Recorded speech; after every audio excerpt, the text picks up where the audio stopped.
When you think of a ropeway, you probably think of a ski resort, right? A scenic trip up a mountain? Well, what if I told you India is taking that exact idea and turning it into a massive solution for some of its biggest transportation problems? Today, we're looking at a quiet revolution happening high above the ground. Let's dive in. Just imagine for a second, you've got a remote mountain village that's totally cut off, or a city that's just gridlocked with traffic. Building a new road, that's slow, it's incredibly expensive, and it can really tear up the environment. So, what if the solution wasn't on the ground at all? What if you could build a highway in the sky? It sounds a little like science fiction, but that is exactly what India is doing right now. And look, this isn't just a few random projects here and there. We're talking about a major strategic shift, a national program that's completely reframing what a ropeway can be, turning it into a vital form of public transport for the future. For the longest time, ropeways in India were, mostly for tourists. You'd take a scenic ride up to a temple on a hill, and that was about it. But the vision now, it's so much bigger. We're talking about creating an entire aerial metro system for everyday people. The only problem was, to make this ambitious vision a reality, India had to get over a huge hurdle first. And that huge hurdle was a deep, deep reliance on foreign technology. To build these new highways in the sky, pretty much all of the critical components had to be imported. And that created some really serious problems. Basically, all the really important stuff, the core systems, the cabins, the high-tech controls, it was all being imported from Europe. So naturally, that drove project costs way, way up, making it super difficult to scale this for mass transit. And, crucially, it meant India was dependent on other countries to build its own infrastructure. Not exactly a great position to be in. So the challenge was crystal clear. They had to get costs down and break free from that foreign dependency. The goal, though, was incredibly ambitious. We're not just talking about making things cheaper. We're talking about developing homegrown technology, becoming completely self-reliant. And then, get this, becoming a global exporter of ropeways themselves. That is a huge leap, and it was going to take a massive, coordinated national effort. And that brings us to the government's answer, a comprehensive plan under the Make in India initiative, designed specifically to build a domestic ropeway industry from the ground up. The flagship of this whole effort is the Parvat Mala program. You can think of it as the National Mission for Ropeways. It officially says, hey, ropeways are now a preferred mode of transport, especially in those tough, hilly terrains. And the whole thing is built around a public-private partnership model to bring in that private expertise and, of course, investment. Now, here's the policy that really acts as the engine for this entire program. The government mandated that at least 50% of all components must be made in India.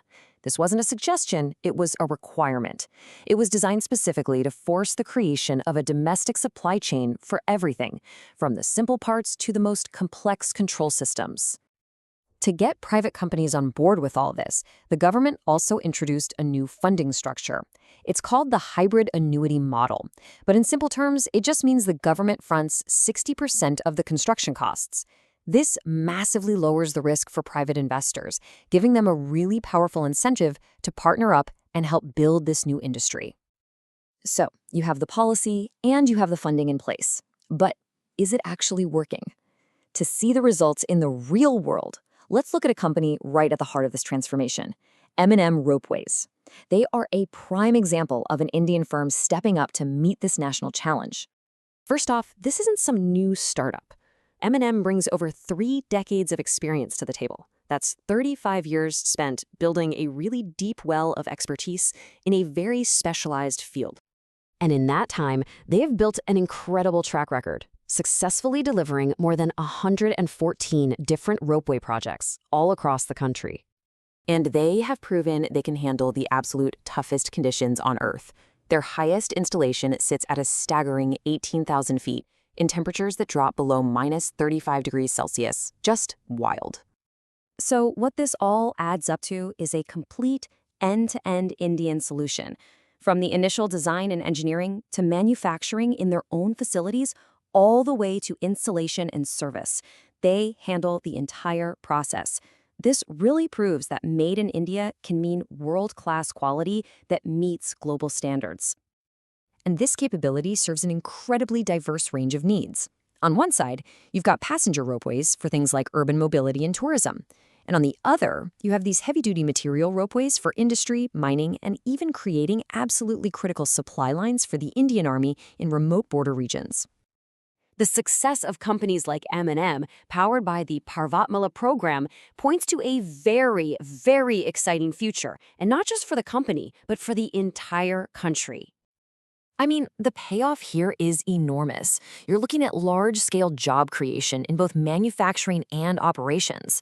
You're building a resilient domestic supply chain. By making components locally, project costs come down, which means even more projects can be built. And this all culminates in the potential to turn India from an importer into an exporter of ropeway technology. And this isn't just speculation. The ambition is clear. The thinking is, with competitive pricing and their own indigenous technology, India is in a strong position to become a ropeway exporter, supplying these systems to other nations in Southeast Asia, Africa, and beyond that are facing similar challenges. So as we wrap this up, it leaves us with a pretty powerful question. India started by trying to solve its own connectivity problems, but in doing so, it has created a model for building affordable, sustainable, and domestically produced infrastructure. The question now is, could these highways in the sky, engineered and built in India, become the blueprint for redefining mobility across the entire globe? It's a revolution that is really just beginning to unfold.